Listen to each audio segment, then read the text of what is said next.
Hello friends, welcome to SSC maker. दोस्तों, आज की इस वीडियो में हम जनरल अवेयरनेस के इंपॉर्टेंट टॉप 20 एमसी की डिटेल में डिस्कस करेंगे। यह जनरल अवेयरनेस की सीरीज़ का पार्ट 181 है, जो कि आपके आने वाले railway NTPC, group D, SSC CGL, CHSL, MTS bank और ऑल एग्जाम्स के लिए हेल्पफुल है।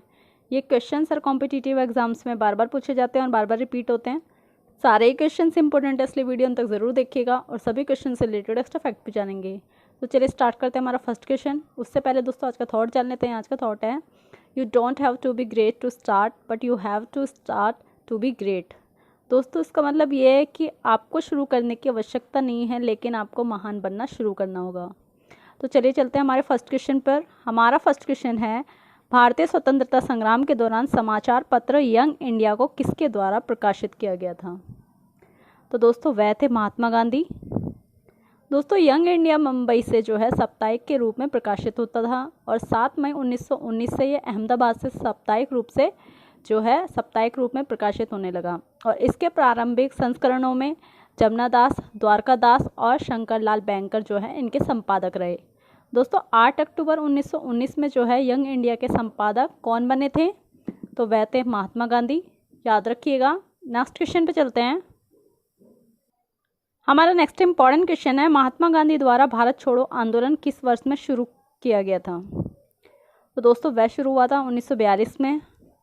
दोस्तों 7 अगस्त 1942 को बम्बई के ऐतिहासिक ग्वालियर टैंक में जो है अखिल भारतीय कांग्रेस कमेटी की वार्षिक बैठक हुई, जिसमें वर्धा प्रस्ताव जो कि भारत छोड़ो की था उसकी पुष्टि हुई और थोड़े बहुत संशोधन के बाद 8 अगस्त 1942 को प्रस्ताव जो है स्वीकार कर लिया गया और भारत के स्वतंत्रता संघर्ष के तहत जो है अंग्रेज़ों के विरुद्ध भारत छोड़ो आंदोलन, ठीक है, इसका जो प्रारंभ करने की घोषणा की गई। और 9 अगस्त 1942 को भारत छोड़ो आंदोलन आरंभ हुआ और आंदोलन आरंभ होते ही जो है दोस्तों ऑपरेशन ज़ीरो ओवर के तहत जो गांधी जी तथा अन्य चोटी के कांग्रेस नेता, ठीक है, जो कांग्रेस नेता थे, कांग्रेस नेताओं को गिरफ्तार कर लिया गया और गांधी जी को गिरफ्तार कर सरोजनी नायडू सहित जो है पूना के आगा खां पैलेस में रखा गया। याद रखिएगा दोस्तों। और दोस्तों ये वीडियो कैसा लगा बताइएगा ज़रूर। अगर आपको वीडियो अच्छा लगा है तो एसएससी मेकर को लाइक कीजिए, सब्सक्राइब करें एंड शेयर करना बिल्कुल ना भूलें। नेक्स्ट क्वेश्चन पर चलते हैं। हमारा नेक्स्ट इंपॉर्टेंट क्वेश्चन है, कैबिनेट मिशन जिसने 1946 में एक कैबिनेट मिशन योजना तैयार की थी, इसमें निम्नलिखित गणमान्य व्यक्तियों में से कौन शामिल थे? तो दोस्तों उनका नाम है सर पैट्रिक लॉरेंस। दोस्तों, ब्रिटेन में 26 जुलाई 1945 को इटली के नेतृत्व में ब्रिटिश मंत्रिमंडल ने सत्ता ग्रहण की और नौसेना विद्रोह के एक दिन बाद यानी 19 फरवरी 1946 को, ठीक है, यानी द्वितीय विश्व के युद्ध के बाद भारत सचिव लॉर्ड पैट्रिक लॉरेंस ने भारत में संवैधानिक सुधारों के लिए एक शिष्टमंडल भेजने का निर्णय लिया और कैबिनेट मिशन 24 मार्च 1946 को दिल्ली आया। दोस्तों इसके जो अध्यक्ष है भारत मंत्री लॉर्ड पैट्रिक लॉरेंस थे और अन्य 2 सदस्य स्टेफोर्ड क्रिप्स और एवी अलेक्जेंडर थे। याद रखिएगा। नेक्स्ट क्वेश्चन पर चलते हैं। हमारा नेक्स्ट इंपॉर्टेंट क्वेश्चन है, डैश भारत की स्वतंत्रता से पहले सबसे बड़ा सामंती राज्य था? तो दोस्तों वह था हैदराबाद। दोस्तों ब्रिटिश राज्य के दौरान अविभाजित भारत में नाम मात्र के स्वायत्त राज्य थे। इन्हें जो है आम बोलचाल की भाषा में रियासत, रजवाड़े या व्यापक अर्थ में देसी रियासत कहते थे। दोस्तों ये ब्रिटिश साम्राज्य द्वारा सीधे शासित नहीं थे, बल्कि भारतीय शासकों द्वारा शासित थे, परंतु उन भारतीय शासकों पर परोक्ष रूप से ब्रिटिश शासन का ही नियंत्रण रहता था। और 1947 में जब भारत स्वतंत्र हुआ तब ये जो है दोस्तों यहाँ पर 1565 रियासतें थी और कुल जो है 1565 में से केवल 21 रियासतें जो थी वो क्या थी? सरकारी थी। और दोस्तों बड़ी रियासतों में हैदराबाद और कश्मीर था और इसके अलावा दोस्तों जिसमें जो है हैदराबाद सबसे बड़ी रियासत थी। याद रखिएगा। नेक्स्ट क्वेश्चन पे चलते हैं। हमारा नेक्स्ट इंपॉर्टेंट क्वेश्चन है, डैश खुदाई खिदमतगार आंदोलन का संस्थापक था और उसने 1947 में दृढ़ता से भारत और पाकिस्तान के विभाजन का विरोध किया था? तो दोस्तों उनका नाम है खान अब्दुल गफ्फर खान। दोस्तों उत्तर पश्चिमी सीमा प्रांत में खान अब्दुल गफ्फर खान के नेतृत्व में खुदाई खिदमतगार जो है इस नामक का स्वयं सेवक संगठन स्थापित किया गया था और इन्हें जो है लाल कुर्ती यानी रेड शर्ट के नाम से भी जाना जाता था। दोस्तों 14 जून 1947 को संपन्न अखिल भारतीय कांग्रेस कमेटी की बैठक में भारत विभाजन के विपक्ष में खान अब्दुल गफ्फार खान, जो कि सीमांतवादी हैं, ठीक है, इन्होंने मतदान किया और वो जो है भारत और पाकिस्तान के बंटवारे के विरोधी थे। याद रखिएगा दोस्तों। नेक्स्ट क्वेश्चन पे चलते हैं। हमारा नेक्स्ट इंपॉर्टेंट क्वेश्चन है, भारत के बंटवारे की घोषणा किस तारीख को की गई थी? तो दोस्तों वह हुई थी 3 जून 1947 को। दोस्तों भारतीय स्वतंत्रता अधिनियम 1947 यूनाइटेड किंगडम की पार्लियामेंट द्वारा पारित वह विधान है जिसके अनुसार ब्रिटेन शासित भारत का 2 भागों यानी कि भारत और पाकिस्तान, इसमें जो है विभाजन किया गया और भारत के विभाजन से संबंधित माउंटबेटन योजना की सरकारी तौर पर जो घोषणा है 3 जून 1947 को की गई। याद रखिएगा दोस्तों। नेक्स्ट क्वेश्चन पे चलते हैं। हमारा नेक्स्ट इंपॉर्टेंट क्वेश्चन है, भारत में ब्रिटिश शासन का अंत किस वर्ष में हुआ था? तो दोस्तों वह हुआ था 1947 में। दोस्तों माउंटबेटन द्वारा तैयार की गई भारत विभाजन की जो योजना है, भारत विभाजन की योजना को माउंटबेटन योजना के नाम से जाना जाता है और ब्रिटिश संसद द्वारा 18 जुलाई 1947 को भारतीय स्वतंत्रता अधिनियम पारित किया गया और इसी के तहत जो है 15 अगस्त 1947 को भारत को स्वतंत्रता प्रदान की गई। याद रखिएगा दोस्तों। और दोस्तों ये वीडियो शेयर करना बिल्कुल ना भूलें। आप सभी जानते हैं sharing is the best way of learning, तो शेयर ज़रूर करें। नेक्स्ट क्वेश्चन पे चलते हैं। हमारा नेक्स्ट इंपॉर्टेंट क्वेश्चन है, 15 अगस्त 1947 में भारत को मिली आज़ादी के समय जो वक्त था वो क्या था? तो दोस्तों वह थी आधी रात। दोस्तों 15 अगस्त 1947 में भारत को मध्य रात्रि आज़ादी प्राप्त हुई थी और 15 अगस्त 1947 को केंद्रीय असेंबली में जन गण मन और इकबाल का गीत यानी सारे जहां से अच्छा हिंदुस्तान हमारा, दोस्तों MS जो सुब्बा लक्ष्मी हैं इन्होंने गाया था। याद रखिएगा। नेक्स्ट क्वेश्चन पर चलते हैं। हमारा नेक्स्ट इंपॉर्टेंट क्वेश्चन है, भारत के अंतिम गवर्नर जनरल कौन थे? तो दोस्तों आप सभी जानते होंगे, उनका नाम है चक्रवर्ती राजगोपालाचारी। दोस्तों ये जो हैं C गोपालाचारी 1948 से लेकर 50 के दौरान स्वतंत्र भारत के प्रथम भारतीय और अंतिम गवर्नर जनरल थे और इस पद पर वे जो है दोस्तों 26 जनवरी 1950 तक रहे। दोस्तों 1952 से लेकर 1954 तक वे मद्रास के मुख्यमंत्री भी रहे और 1959 में विभिन्न मुद्दों पर कांग्रेसी नेताओं से मतभेद के कारण उन्होंने कांग्रेस छोड़कर स्वतंत्र पार्टी का गठन किया। याद रखिएगा दोस्तों। नेक्स्ट क्वेश्चन पर चलते हैं। हमारा नेक्स्ट इंपॉर्टेंट क्वेश्चन है, भारत की स्वतंत्रता के तुरंत बाद गोवा डैश राज्य था? तो दोस्तों आप सभी जानते होंगे वह था पुर्तगाली। दोस्तों भारत के स्वतंत्र होने के बाद भी गोवा जो है पुर्तगाली राज्य का ही हिस्सा रहा, किंतु पुर्तगाली शासक गोवा वासियों की आकांक्षाओं को पूरा नहीं कर पाए और अंततः जो है दोस्तों 19 दिसंबर 1961 को गोवा मुक्त कर लिया गया और इसे दमन और द्वीप के साथ मिलाकर केंद्र शासित प्रदेश बनाया गया। दोस्तों 30 मई 1987 को जो है गोवा को पूर्ण राज्य का दर्जा जो है दिया गया था और दमन और द्वीप को अलग केंद्र शासित प्रदेश बना दिया गया था। याद रखिएगा दोस्तों। नेक्स्ट क्वेश्चन पे चलते हैं। हमारा नेक्स्ट इंपॉर्टेंट क्वेश्चन है, निम्न में से कौन से वर्ष भारत पाक युद्ध नहीं हुआ था? बताइए दोस्तों। तो वह था 1962। दोस्तों भारत और पाकिस्तान के मध्य जो है अब तक 4 युद्ध हुए, जो कौन कौन से थे? तो दोस्तों पहला था भारत पाकिस्तान युद्ध जो कि था 1947। उसके बाद था दोस्तों 1965, नेक्स्ट था 1971 और उसके बाद था दोस्तों 1999। ठीक है, ये दोस्तों जो युद्ध है मुख्य हैं, जबकि दोस्तों 1962 में जो है भारत और चीन के बीच युद्ध हुआ। याद रखिएगा। नेक्स्ट क्वेश्चन पे चलते हैं। हमारा नेक्स्ट इंपॉर्टेंट क्वेश्चन है, किस भारत पाक युद्ध के बाद ताशकंद घोषणा हुई थी? बताइए दोस्तों। तो वह है 1965।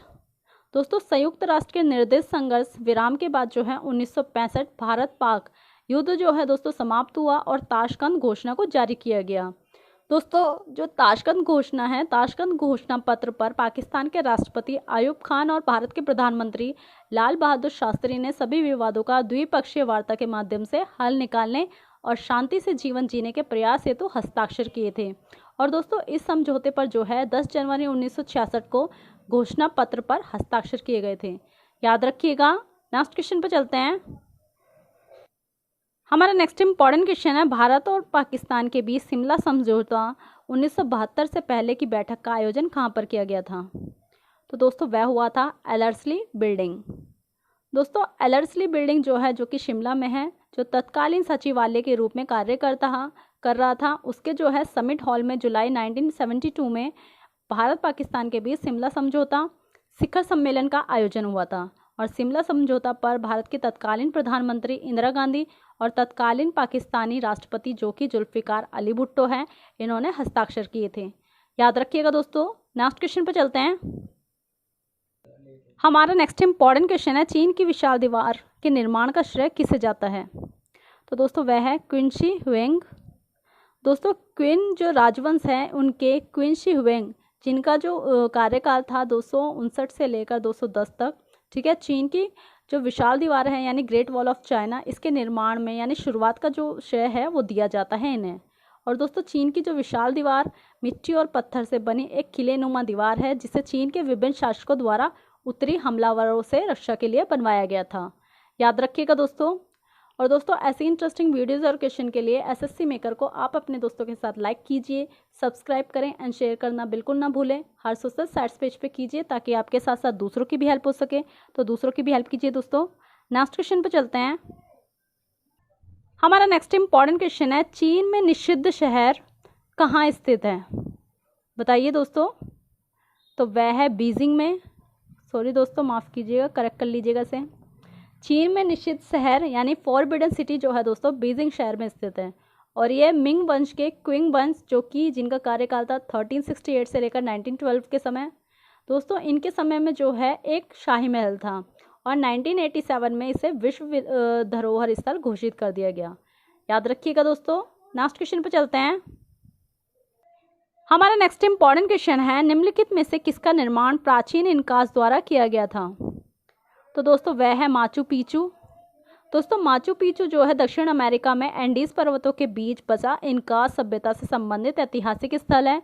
और ये समुद्र तल से 2430 मीटर की ऊंचाई पर उरुबाम्बा घाटी जो है, जिसमें से उरुबाम्बा नदी बहती है, उसके ऊपर एक पहाड़ पर स्थित है। और माचू पिचू जो है दोस्तों 15वीं शताब्दी तक बसा हुआ था। दोस्तों माचू पिचू को जो है 1981 में पेरू का एक ऐतिहासिक देवालय घोषित किया गया और 1983 में जो है इसे यूनेस्को द्वारा विश्व धरोहर स्थल का दर्जा दिया गया। दोस्तों 2007 को जो है घोषित विश्व के 7 नए आश्चर्यों में से जो है यानी 7 वंडर में से उनमें कौन शामिल है? तो दोस्तों माचू पिचू। याद रखिएगा। नेक्स्ट क्वेश्चन पे चलते हैं। हमारा नेक्स्ट इंपॉर्टेंट क्वेश्चन है, मिस्र का सबसे बड़ा पिरामिड कौन सा है? तो दोस्तों वह है खुफू पिरामिड। दोस्तों मिस्र के जो पिरामिड हैं उनका जो निर्माण है, मिस्र के पिरामिडों का निर्माण, ठीक है, तत्कालीन राजाओं के शवों को दफनाने के लिए किया गया था। और दोस्तों उन राजाओं के शवों को पिरामिड में दफनाते समय जो है खाने पीने की चीज़ें, कपड़े, गहने, बर्तन और हथियार, ये सब जो है दोस्तों साथ में भी दफनाए जाते थे। और ये सब करने के पीछे जो है प्राचीन मिस्र के लोगों का मानना था कि मरने के बाद दूसरी दुनिया में भी चीज़ें व्यक्ति के काम आती हैं। और मिस्र के जो खूफा पिरामिड है, जिसे ग्रेट पिरामिड भी कहते हैं दोस्तों, ये जो है सबसे बड़ा है। और गीज़ा का जो ग्रेट पिरामिड है, जो कि दोस्तों 2560 ईसा पूर्व मिस्र के शासक खूफू के चौथे वंश द्वारा अपनी कब्र के तौर पर बनवाया गया था। याद रखिएगा दोस्तों। नेक्स्ट क्वेश्चन पे चलते हैं। हमारा नेक्स्ट इंपॉर्टेंट क्वेश्चन है, मिस्र के प्रतीक युक्त लेखों का प्राचीन शैली को क्या कहते हैं? तो दोस्तों वह कहलाती है हायरोग्लिफिक्स। दोस्तों हायरोग्लिफिक्स जो है मिस्र का एक प्रतीक युक्त लेखन शैली है। मिस्र चित्रलिपि यानी हायरोग्लिफिक्स, दोस्तों इसका जो इतिहास है बहुत पुराना है और इसे जो है दोस्तों हायरोग्लिफिक भी कहते हैं। याद रखिएगा। नेक्स्ट क्वेश्चन पे चलते हैं। हमारा नेक्स्ट इंपॉर्टेंट क्वेश्चन है, बर्लिन की दीवार को किस वर्ष ध्वस्त किया गया था? तो दोस्तों वह की गई थी 1989 में। दोस्तों बर्लिन की जो दीवार है पश्चिमी बर्लिन और जर्मन लोकतांत्रिक गणराज्य के बीच एक अवरोध थी, जिसने 28 वर्षों तक बर्लिन शहर को पूर्वी और पश्चिमी भागों में विभाजित करके रखा। और इसका निर्माण जो है दोस्तों 13 अगस्त 1961 को शुरू हुआ। और दोस्तों 9 नवंबर 1979 के बाद से जो 1979 के बाद के सप्ताह थे, उन सप्ताहों में इसे ध्वस्त कर दिया गया। याद रखिएगा दोस्तों। नेक्स्ट क्वेश्चन पर चलते हैं। हमारा लास्ट इंपॉर्टेंट क्वेश्चन है, वियतनाम युद्ध को किस दूसरे नाम से जाना जाता है? तो दोस्तों वह कहलाता है सेकेंड इंडो चाइना युद्ध।